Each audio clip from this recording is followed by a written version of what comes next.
Hello there, and welcome to our Shield of the Sun video.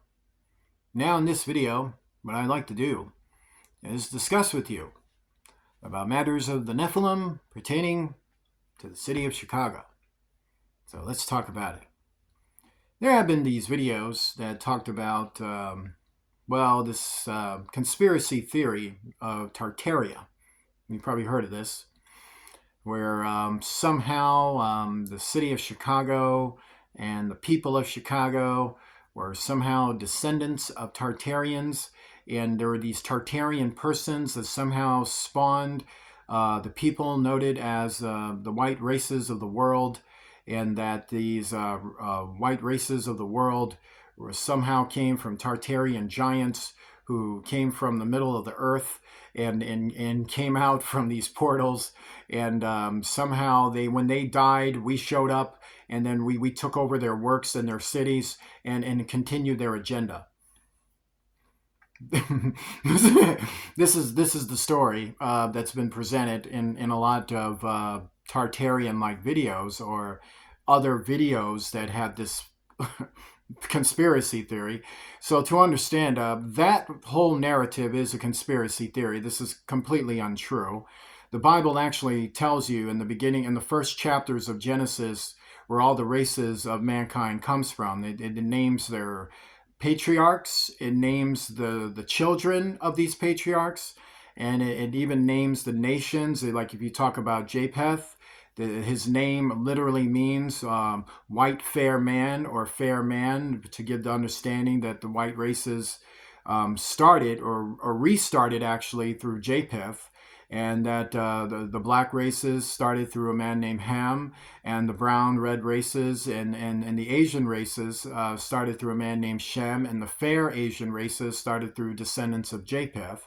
And so it talks about that quite extensively in the Bible. So all the races of mankind are described right there in the Bible as coming from mankind, that they had human patriarchs. They had a male and a female, and they got together, being Noah and his wife, and they had these children, these three children, who then produced these other children, and they became the fathers of the races of mankind. So therefore, that has nothing to do with the Nephilim.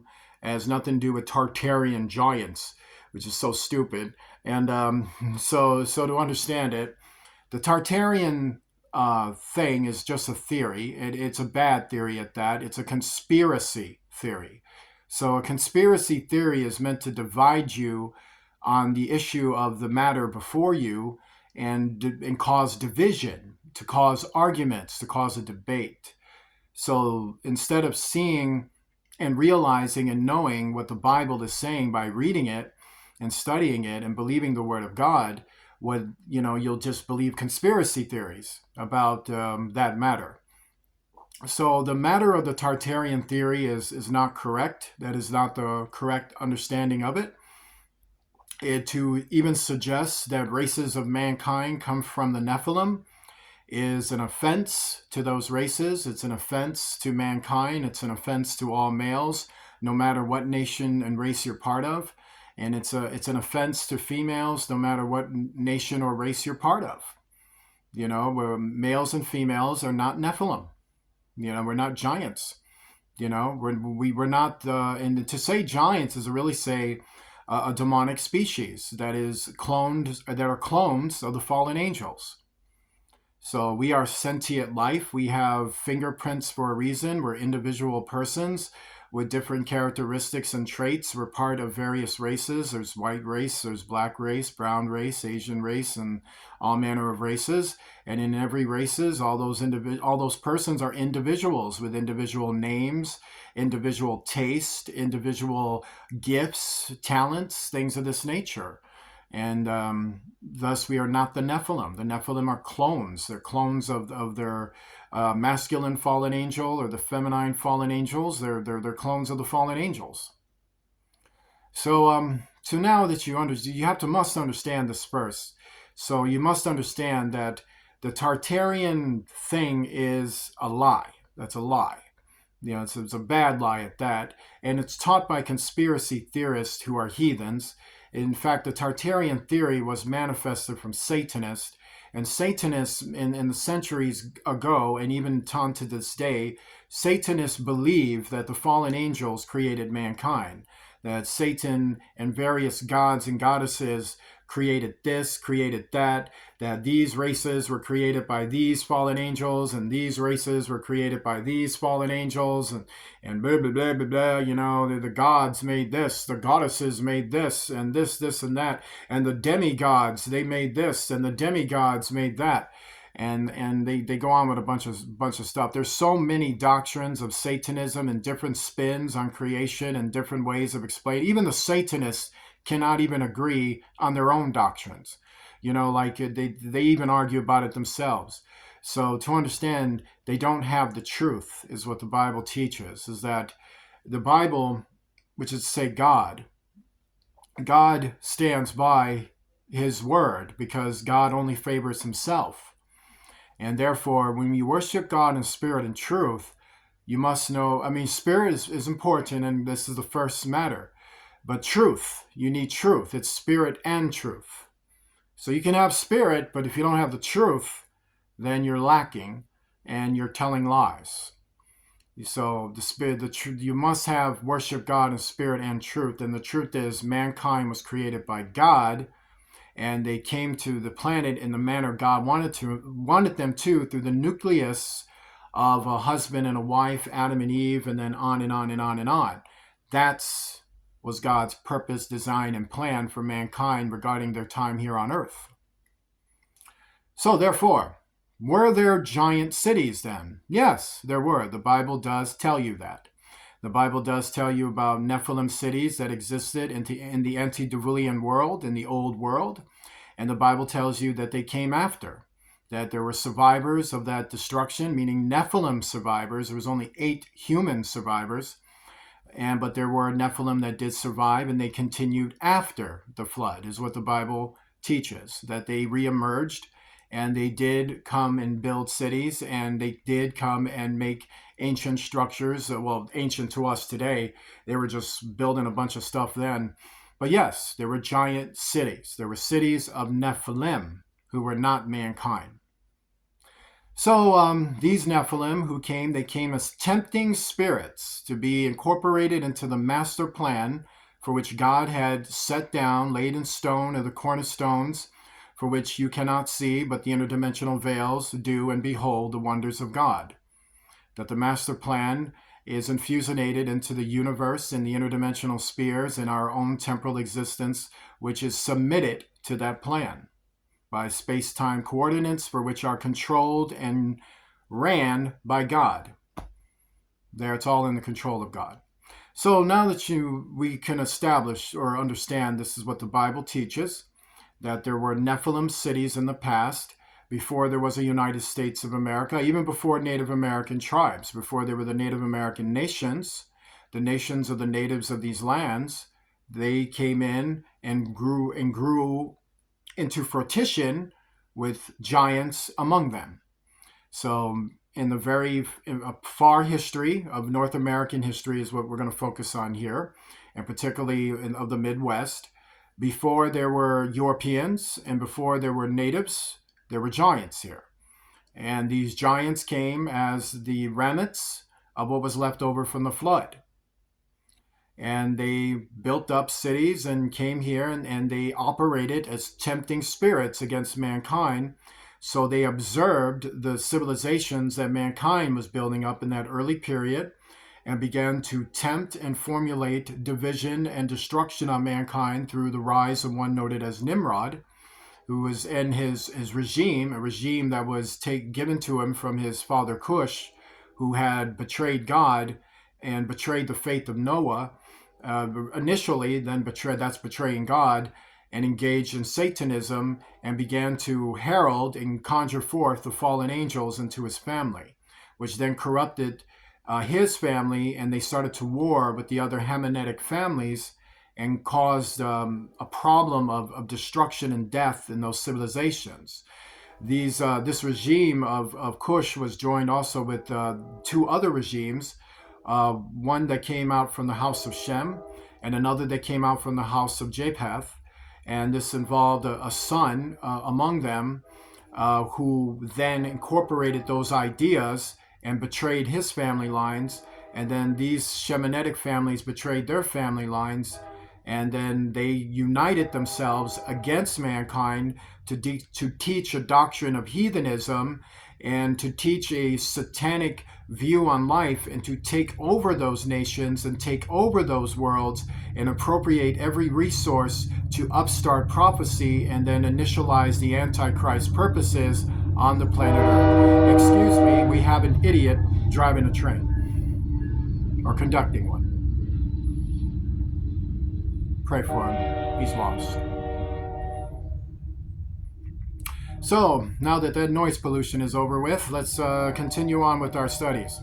So, now that we are engaged in this understanding, so there was these giant Nephilim races that had these other regimes who had a governmental responsibility, ancient governmental responsibility, which was still in kingdom form at the time, which did have forms of democracy and forms of other things, and votes from tribal leaders and things of that nature, and elders among them, meaning their early educational teachers who taught them all forms of arts. And so at the time when Nimrod rose up, what you had under Nimrod was his attempt to bring into infusionation and union the Nephilim, what he falsely called the demigods, to live among mankind. And the purpose of the Tower of Babel was to create an interdimensional sphere, to use this ancient reverse engineered technology and to open up a sphere in the stratosphere in order to coordinate a Nephilim celestial path so that they could come down more potently in more larger numbers and then have interdimensional access to our temporal world, which could then upstart prophecy and then threaten our lives and destroy our world. Of course, God wasn't having it. God, this is why God says that, if you don't stop them now, like at this point, nothing would be impossible for them to do. That's what he literally means, that their imaginations were so infusionated in the purposes of these Nephilim due to their leader Nimrod and their leaders who joined them, that these particular leaders led the races of mankind on this wild trip to go and destroy their world while victimizing those that didn't want to go along with them and enforcing enslavement, brutality, war, and plundering and pillaging on their peoples. So God destroyed the Tower of Babel, confused the languages to stop these efforts, and turn mankind into this whole era where they would be largely, vastly separated now because they can no longer understand each other. So they're going to have to develop new languages, new writing skills, new ways of communication. And then that further broke mankind's familiarity and in relations to each other. And that created more separation of the nations to protect us really from ourselves, from the proclivities of what we tend to do if we get together without God and the ridiculous ideas we'd be inspired by. If we're not inspired by the Spirit of God, then we're inspired by the spirit of the fallen angels, and therefore we cannot unify if we are not of akin with God.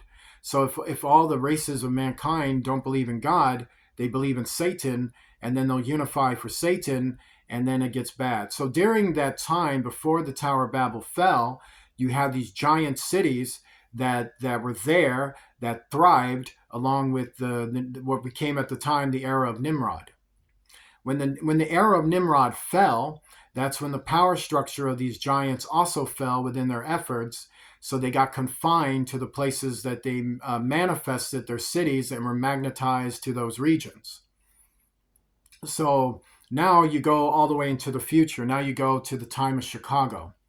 So in the time of the building of Chicago, there were ruins that were found. They weren't as vast and big as you might think.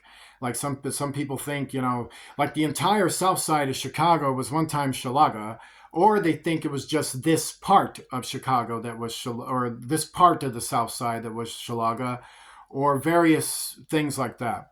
So to understand it, it is more to do with the fact that on the south side, or what you know to be the south side of Chicago today, back then, when these lands were being surveyed by various surveyors, the surveyors came across these lands and did find ruins. Some of them were maybe 3 blocks long, some of them were 12 blocks long, some of them were 14 or 3 to 4 miles long.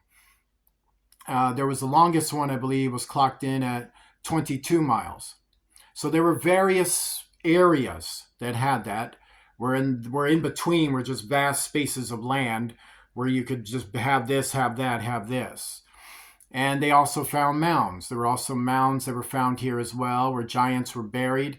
A lot of them were killed in various wars with each other, or wars with Vikings and wars with other groups of mankind. So yes, there were wars between Vikings and mankind that did actually take place here. You can research that yourself. That's not a conspiracy theory. You're covering that. No one's covering that up. You know about it. So that is something that has happened, that the Bible tells you that mankind and the Nephilim have had physical wars with each other. They've killed each other. They've destroyed each other. They went at it with each other. So now to understand, these areas were found, these mounds were found, and living Nephilim was also found too. There were encounters with them as well. They weren't as what you would call on such a numerous grand scale that we can write vast chapters of history about it, but they did happen. And that history is described to you in the Bible. And there is also other text works that tell you about it as well, if you really want to research that and really want to dive into that. And so to break it down for you, there has been encounters with giants who came out from magnetized spears and attacked Europeans, attacked natives. So it was the natives who first dealt with them. So when native tribes came along those regions, they had to fight giants, and they killed many of them and buried them in many mounds. Some of the mounds were already there, so they just, whatever giants they killed, they just stuffed them down those mounds too. Or they had to create mounds in order to bury them inside there. So for centuries, natives fought giants at various diverse places and in diverse points of history. And then when the Europeans came, many of the giants were wiped out with very few left, and then they had to fight them. And then so we had natives that fought them, Vikings fought them, European armies fought them. And so there were a lot of mounds by the time you had, like, say, George Washington, who led surveyors into the Midwest, and he found giants too, as you well know, and then they had to deal with that issue as well. But by the time of Washington and the founding fathers and going into the 1800s, there was less and less of them. But they were still occasionally found and killed. And so now, when we get to the present day, what we have is that satanic groups know about these Nephilim, so they conjure in order to attract the magnetization of those areas which hold these ancient places, the remains of these ancient ruins, is to say the elements that are still in the dirt of those areas, because today most of those, all that debris is removed, all of that is removed. Like, some people wonder about the World's Fair. Was that created to cover up Tartaria? No, that's a conspiracy theory. The World's Fair really was created to reverse engineer all that was once there and give an era of dominance of mankind over these North American regions. And the men that did that had that vision, meaning they would request from government, if we can come in and have a World's Fair, to honor the things of the past and to show the reverse engineering of mankind for the future. That's what that was.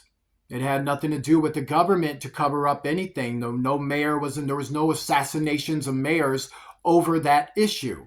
There was nothing like it. There was all those things that get attached had nothing to do with that issue. So it was them coming into a new era of mankind where we were discovering so much about our own resources and history, and we wanted to make a great nation for mankind with the skills and the traits that we inherited into our era. So with that being stated, that was our progression to elevate mankind in comfort and availability to a variety of things they can buy and acquire and come out and live a good life. And and raise life expectancy and things of this nature. But Satanists, however, they had a different agenda. Satanists learn about the past in order to conjure up the evils of the past and destroy people with it. So on the south side of Chicago, and even in other areas of Chicago, you talk about the north side. There's areas like Lathrop Projects and other areas, and even in the west side and other areas. You had these areas in Chicago that still had a lot of magnetized energy from the past of Nephilim elements that were in the dirt and the soils of the ground, very far deep beneath the public works and things that were built above. And you had these satanic groups who would conjure sorcery and ritual incantations and formula, committing bloody ritual sacrifices in order to conjure Nephilim out of the walls and out of the skies in the various forms I described in the videos prior. And thus they would come in to those areas and have satanic covens near those areas in order to conjure outside alien threats and bring about detrimental harm upon citizens and people. There's even been engagements, from what I understand, from what I know, of our own government forces that righteously defended mankind against the Nephilim. And no, it wasn't a classified matter. You can read about it in the Bible if you like. If you got faith, you know about it. If you don't, then you believe in conspiracy theories and you'll just make your own assumptions. And thus, that is the understanding to it. Join me in a prayer. Lord Jesus Christ, I pray, Lord, to cast down evils, to cast down frustrations, to cast down lies, and to cast down corruption. Cast down true prejudice. Cast down true racism. Cast down true bigotry. Cast down this belief that we should be food for the Nephilim. Cast down heathenism. Cast down nepotism. Cast down corruption on every sort, on every level, and in every way. May fair dealings and fair hand and the law be enforced for good, and that evil is not used as a repayment for good. In Jesus Christ's name, I pray, Lord, for the forgiveness of our enemies and the forgiveness of mankind and the healing of one and all. In Jesus Christ's name, on every level, mentally, spiritually, and physically. In Jesus Christ's name, amen. Please remember to donate to Shield of the Sun using Cash App to $ Shield of the Sun, spelled in small case letters closed together. I would like to say God bless you to each and every one of you. I will see you soon.